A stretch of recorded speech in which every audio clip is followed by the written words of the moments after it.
A reprezentacija Srbije u mini fudbalu igra protiv Izraela u prvom kolu grupe H svetskog prvenstva koje se održava u Azerbejdžanu. Direktan prenos ove utakmice možete pratiti večeras od 20 časova na drugom programu Radio televizije Srbije.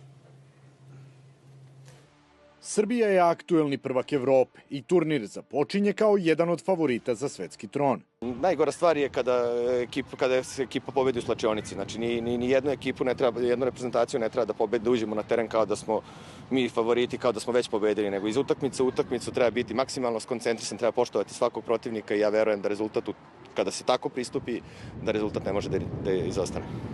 Srbiju će kao kapiten predvoditi Veselin Guberinić, a pored njega okosnicu tima činiće Čičić, Novaković, Bosnić, Tomčić, kao i Novajlije, Popović i Matić. Mislim da smo došli do situacije da smo skockali jedan jako dobar tim, sklop pojedinaca, ali pre svega zajednicu i timski duh smo stavili na prvo mesto. Na svetskom prvenstvu u Baku nastupaju 32 reprezentacije sa 5 kontinenata.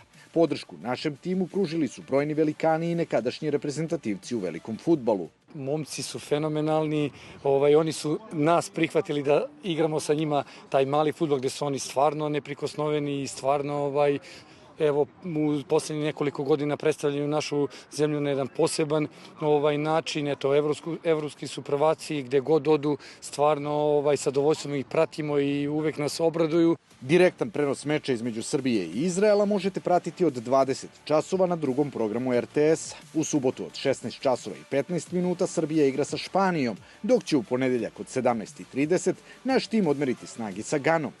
Dva prvoplasirana tima prolaze u osminu finala.